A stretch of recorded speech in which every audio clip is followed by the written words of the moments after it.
पालनपुर नाम का एक गांव था। वहां शंकर अपनी पत्नी सीता के साथ रहता था। शंकर लकड़ियों को काटने का और उनका सामान बनाने का काम किया करता था।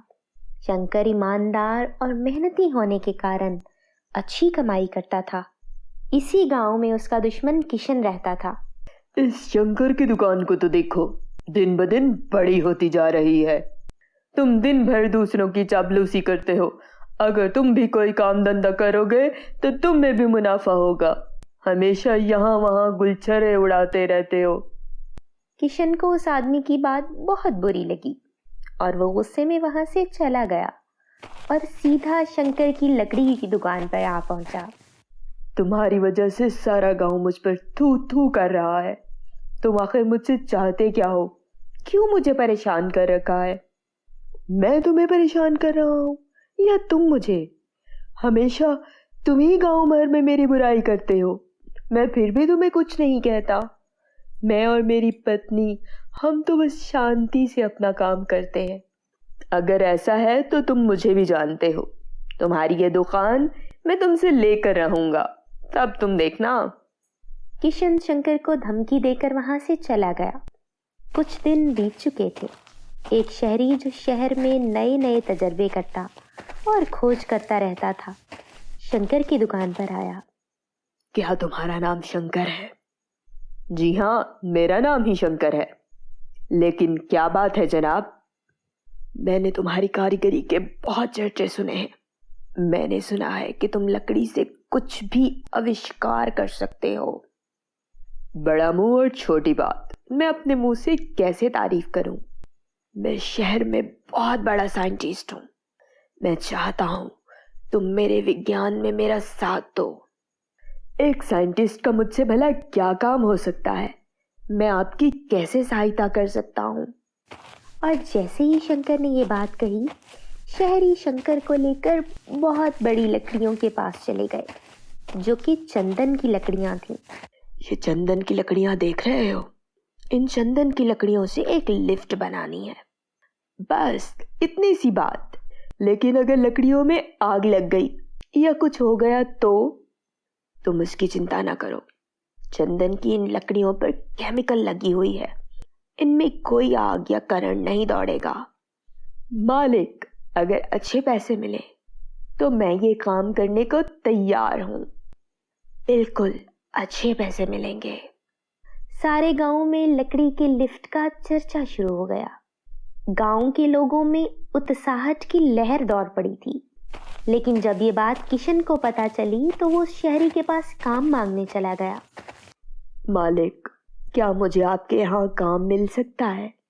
मैं चाय बनाने के लिए भी तैयार हूँ। घर का हर छोटा मोटा काम करने के लिए तैयार हूँ। मेरे पास चाय बनाने के लिए भी 4 गांव वाले हैं। तुम जाकर कोई दूसरा काम ढूंढ लो। मालिक, कोई तो काम होगा जो मेरे लायक होगा। मैं सब कर लेता हूँ। शंकर के साथ बचपन में लकड़ी का काम मैंने भी सीखा था। मैंने कहा ना, मेरा वक्त बर्बाद मत करो। मुझे तुम्हारे बारे में गांव के लोगों ने सब बता दिया है कि तुमसे दूर रहने में ही भलाई है। इसलिए चले जाओ यहाँ से। मेरे आसपास और लकड़ी की लिफ्ट के पास भी मत नजर आना। किशन को वहां काम नहीं मिला और शंकर लकड़ी की लिफ्ट बनाने में लगा हुआ था। अब बस कुछ ही दिन रह गए थे लिफ्ट बनने में। मालिक, बस 2 दिन और, उसके बाद हमारी लकड़ी की लिफ्ट बनकर तैयार। मुझे इस बात का बेसब्री से इंतजार है। अगर लिफ्ट बन गई तो हमारा नाम इतिहास के पन्नों में सुनहरे अक्षरों में लिखा जाएगा। एक तरफ शंकर और शहरी खुश थे तो दूसरी तरफ किशन काम ढूंढने की कोशिश कर रहा था। लेकिन उसके व्यवहार की वजह से कोई भी उसे काम पर नहीं रख रहा था, जिससे नाराज होकर वो एक नदी के किनारे जाकर बैठ गया और रोने लगा। सबने मुझे निकम्मा समझ लिया है। ना कोई मुझे काम दे रहा है और ना कोई मेरी मदद कर रहा है। बाबूजी भी मुझे दिन भर ताना सुनाते रहते हैं। गांव वाले मेरा बेरोजगार होने का मजाक बनाते हैं। जी तो चाह रहा है इस नदी में कूदकर अपनी जान दे दूं। किशन को रोता देखकर उसी नदी से एक बतख उसके पास आया और कहने लगा, क्या हो गया भाई, क्यों रो रहे हो? बताओ, ये कैसे हो सकता है? तुम बोल कैसे सकते हो? उस बतख को बोलता देखकर किशन हैरान हो गया। तभी बतख ने कहा, तुम घबराओ नहीं, मैं एक जादुई बतख हूँ। अगर अपनी जान ऐसे ही दे दोगे तो तुम्हारे जन्म का क्या फायदा हुआ फिर?